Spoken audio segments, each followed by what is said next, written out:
Hi again, everyone. I'm Ollie Matthews. This is the Narcissistic Resistance, and this resistance video is sponsored by contribution from Carolyn, and this is a follow-up to the narcissist tells you they're sorry but doesn't show you, and narcissistic mother competes with their daughters to the grave. And there's more audio attached to this one as well. And if you can remember, the last one was an audio recording of Carolyn's mother, um, of Carolyn's mother, after 12 years of not talking to her, giving some lame ass apology. So here we go. Dear Ollie, I can't begin to thank you for all you've done for me. You can use my name and everyone else's name, including my last name. It's pronounced like Cov, like Java, and Ton, Covton. You made me 2 videos about 3 weeks ago. The narcissistic mother competes with her daughter to the grave, and the narcissist tells you they're sorry but doesn't show you.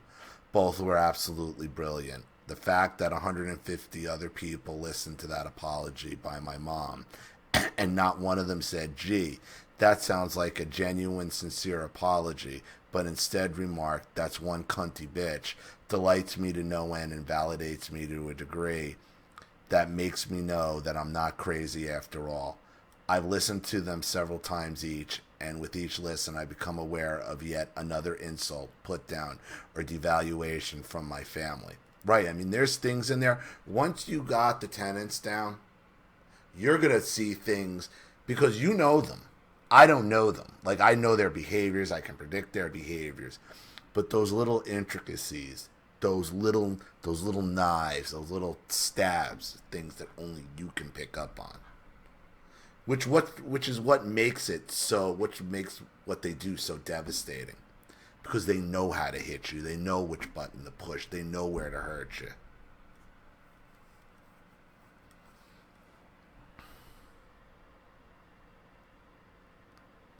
I've listened to them each several times each, and with each listen I become aware of yet another insult, put down, or devaluation from my family.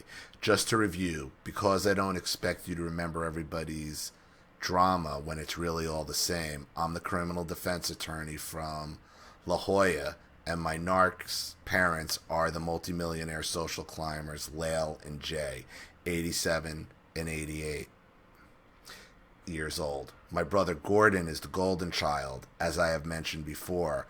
When the narcs die, actually second to die, then I get half the life insurance policy of my golden child, and my golden child brother gets the other half of the life insurance policy. I thought you got the whole life insurance policy. You only getting half now? Unless I got that wrong. My golden child brother gets the other half of the life insurance, their home, all their personal property, investments, everything.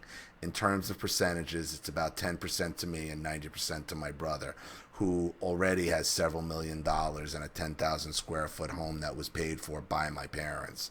He has a $1,000,000 yacht parked in the Puerto Vallarta all year long that he uses maybe twice a year. Me, I had to budget for this. Today, I'd like to just hit 2 short topics, my brother's gayness and my father's attempts to hoover me back in. First, if you recall, I just discovered that I was only getting half the life insurance policy because I had the nerve to ask my father what his estate plan was, at which point he was forced to tell me. Had I not asked, the plan was that I was not supposed to find out that I wasn't inheriting any of their personal property or anything else for that matter until after they were dead. Nice, huh? Seriously, what kind of deliberately cruel parent does that? As you know, I have always thought my father was just an enabler of my mom, but after listening to you, I realized that he was every bit as much as responsible for this reprehensible behavior as Lael is. As you said, I was having to reassess my entire 59-year existence, looking at it from this perspective, and you were right. That's exactly what is happening.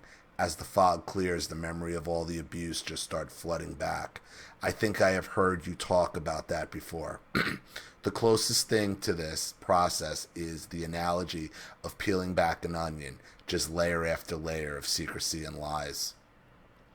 I told you earlier that the golden child Gordon had just gotten out of residential rehab for cocaine a couple months ago, even though he is to start the biggest job of his career shortly. I did not learn this information from my family. Instead, they actively hid the fact that he went to rehab from me. Yeah, good luck with that rigorous honesty part of the program. He'll relapse in 6 months, guaranteed. But I found out anyway because they are stupid and underestimate me. Right. And that's a sad thing, that they would try to hide a rehab from a criminal defense attorney in the state you live in. They all live in. It just shows to you they never have taken you seriously, no matter what. That's why they cut you out of the will. That's why they lie to you. That's why they do this. Because no matter what, the narcissist will not take you seriously. They'll take you literally, but they won't take you seriously. And by literally, they'll use anything you say or do against you. Literally. Even though it has another meaning, there's no such thing as metaphors or sarcasm or any of that with the narcissist. The narcissist will take you literally, but not seriously.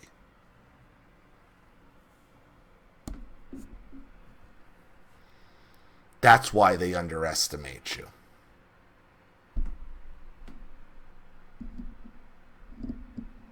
When everybody should be taken seriously, but not literally. There's no doubt that Gordon is the son husband, and then all of a sudden I started looking into the gay thing, and it didn't take much research on the internet at all, because we found him decked out, loud and proud at the Gay Pride Parade here in San Diego. It wasn't to promote his construction management business, believe me, and my husband and I both looked at each other in the same time and both said, gay. He's never had a very affectionate relationship with his wife, and I told you earlier, my mother picked her out for my brother when he was 12. Well, that's what what happens to a son husband. They become emasculated, and a lot of them are down low gay.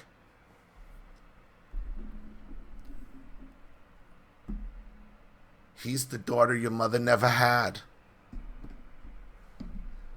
Lael has entirely co-opted his entire life, but that story is left for another time. But don't think that might be the reason that he's using, because he's leading a double life with his beard wife and his gay lovers. I'll just tell you this, cocaine is huge in the gay community, especially out in California. It just comes with the territory out there. It just comes with it. What a destructive drug. I think his wife has to know they've been married for 20 years, and my father made an oblique reference to something about an accounting with his wife, which makes me think she's purchased herself a farmhouse or some property for herself in Norway because she never wanted to live in the USA in the first place. And I'm quite sure that when both parents are dead, she's out of here with half the money. I'm sure she is. It has always been the three of them in the know and me on the outside. Recall that my mother did not speak to me for 12 years, so I had no contact with the family, with the exception of my covert narc father, who I saw weekly and who I foolishly thought I was having a relationship with. But as it always turns out with every narc, you never really have the relationship with the narc that you thought you were having. I wonder if my parents know that my brother is gay and are paying off the wife as a beard, or they are completely clueless and in total denial. They probably have their suspicions. I'm sure they have their suspicions. And I'm sure the last thing they would want is for you to know about it. That's for damn sure. Given their age, I would say probably the latter, but then again, seeing as though I'm always the last to find out. Exactly. And I'm quite sure he's gay because he acts like a little bitch. I hope that Lael rolls over in her grave, thinking of all those bitchy queens grabbing up all her jewelry while my brother shovels coke up his nose as he rides a dick in his ass. So I know it's hard to say what everyone knows, but I like to hear your thoughts on whether the parents know he's gay or they still labor under the impression that Gordon is the He-Man. It's all projection. It's over-projection. You see, Here's the difference between you and your brother again. They take you literally but not seriously. They take Gordon seriously but not literally, because literally right in front of his face is evidence of him having dudes going balls deep in his ass, and they won't accept it. Could be what this is all about, Carolyn, in the end. They need this false reality. They take him seriously, not literally, with his drugs and his abuse and everything, the reality of what happened. And you, the defense attorney, seems like a good one who's been in the newspaper and has gotten media attention, and you, they don't take seriously, but they want to take everything you did literally. That's how the narcissist works. That's how they mind fuck you. Just so my father can truly secure his legacy of a son, the son who is a sissy boy. So they are hiding his. So are they hiding his gayness from me, or are they hiding the gayness from themselves? Probably both. They're doing both. Because they can't have the son be the sissy boy and the daughter being the alpha. Doesn't work in their social circles. Do you understand? So they have to create a false reality, and they do that by taking him seriously no matter what he does, and not literally in what he is doing, and doing the opposite for you. Taking you literally in everything you do or have ever said, and not seriously for the life you've actually led and the results you produced.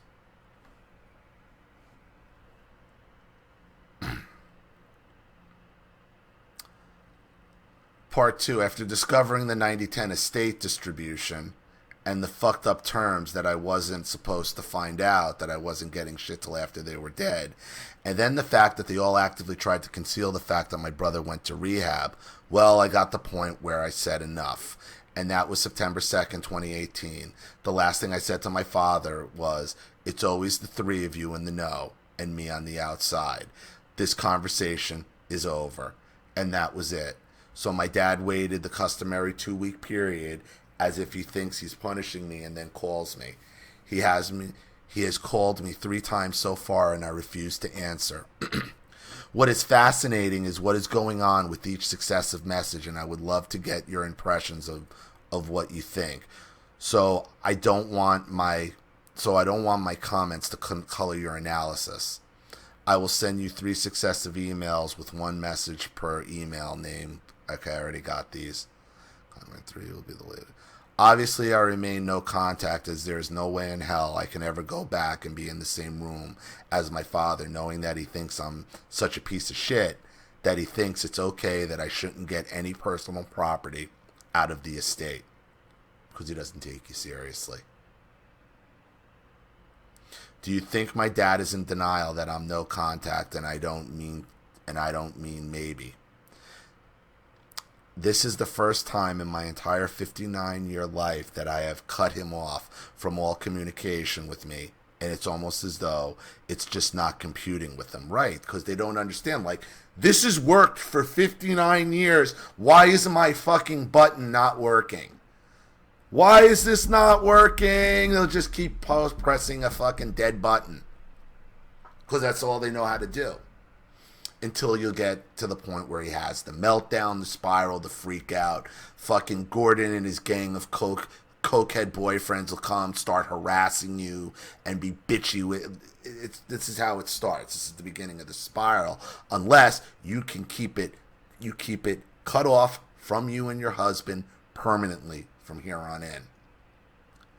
Like he just thinks I'm going to crawl back and be content to exist off the scraps. But I resent him, and I resent the fact that he doesn't give a fuck about my feelings and never will. I do, however, relish the thought of a bunch of opportunistic gays rummaging through my brother's house and robbing him blind of all the sterling silver, which is exactly what's going to happen to him, because I'm sure his wife is adios, and that is what's going to happen to him. That is exactly what's going to happen. You know what goes on out there. In the third recording, my father alludes to the fact that his brother and sister are coming down in about 10 days. My aunt already knows about everything and intends to confront my father over his despicable treatment of me and the inheritance, although I doubt it will do any good, but you gotta try. I feel as though my father just doesn't get it. The fact that I'm really never going to speak to him again unless he makes some very significant changes in his estate plan before he dies. How long do you think it will take him to figure out that this is his time, that this time it's forever? What do you think the two aging narcs are doing with each other while my father keeps getting crickets and tries to contact me? As for my mom, I couldn't care less if she dropped dead right now. I never want to speak to her again. The last time I was over there, I asked about a turquoise bracelet, of which she has about 35 of them, and she looked at me like, how dare you ask me about that? And then she proceeded to make up this completely implausible story about sending it back to the Indian who made it, and he resold it to someone else. I was like, yeah, right, liar, fuck you. It's a little harder for me with Dad, and I think that's the source of my psychic OCD right now, which is that one thought just keeps running around in your head like a hamster wheel that I can't seem to get off. And that is, how could he fuck me over like this and not see what he's doing? Carolyn, you're a lawyer. Did he even ask you about creating a will, about any of this? Not only does he cut you out, you were never involved to begin with, and you're a lawyer. Granted, you're a criminal defense lawyer, but if I had a child that was a fucking lawyer and I had to do estate planning, wouldn't you go to, hey, who would you use? What would you think? I mean, granted, he has a lot of money and probably had lawyers anyway. This is more evidence that they take you literally but not seriously. He sees what he's doing. He refuses to take you seriously. Because if he did, he'd have to look then at your brother. What if he took your brother literally and not serious? Because your brother's the one who shouldn't be taken seriously with the cocaine. That he ignores. You can't help your father. Your father's seeing whatever he wants to see. Because in his mind, your brother needs to be the alpha and you need to be the train wreck. It's just the way it has to be, Carolyn.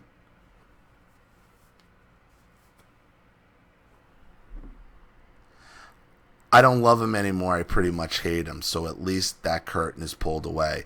I just wish I had the opportunity to really fucking tell him off and tell him what a piece of shit he is.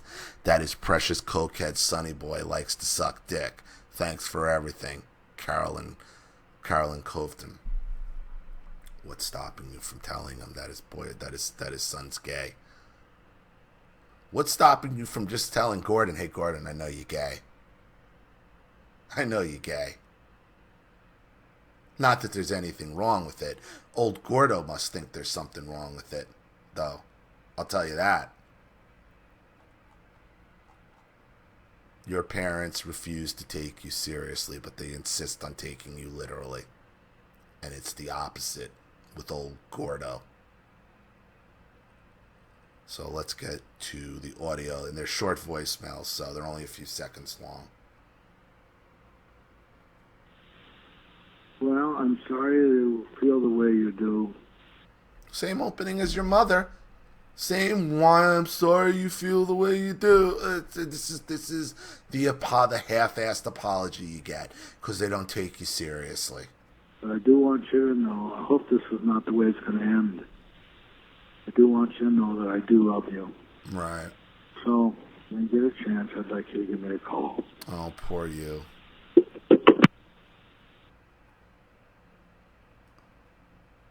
Aren't you going to call me? No. No. Like this is how little he thinks of you, Carolyn. That a 19-second voicemail in a whiny voice, like that was like, he's shocked that didn't work. I put in all this effort.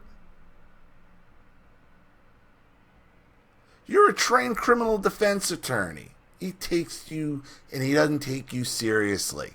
he still treats you like you're some idiot child. I really miss you. And I wish you would call. And that's all I got to tell you. Call so you can be gaslighted. And the third one. I just wanted to tell you that Merle and Edie are coming to visit me on the 16th. Who cares? It's all about him. Who cares? Who cares who's coming to see you? And if you can manage to get over your mad by then I'd like for us to all go out to dinner. But you let me know what you want to do. Thank you. Bye-bye. I want you to choke on it. You know what I wanted you to do? I want you to go out to dinner, and I want you to choke on it. That's what I want you to do. Because for 59 years, you want to take me literally, but not seriously. So you can just keep me in a mess, keep my head in a fog, put your gay son on a pedestal, who you refuse to take literally, because if you did, you'd know he was a gay cokehead full of shit. But no, that's the one you want to take literally. That's a damn shame. So, I hope that helps, Carolyn. Thank you so much for another contribution and another story. You know, I really appreciate it. I hope this helps.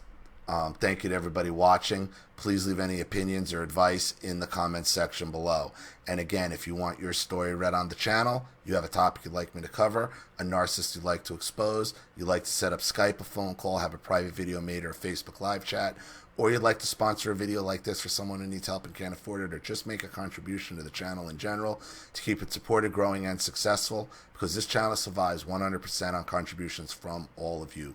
Without you guys, all this goes away. So if you like what you see here and you want to see more videos like this, you know what to do with the PayPal and email links in the description box.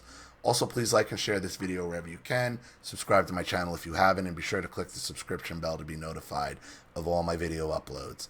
I'm Ollie Matthews. This has been The Narcissistic Resistance. Take care.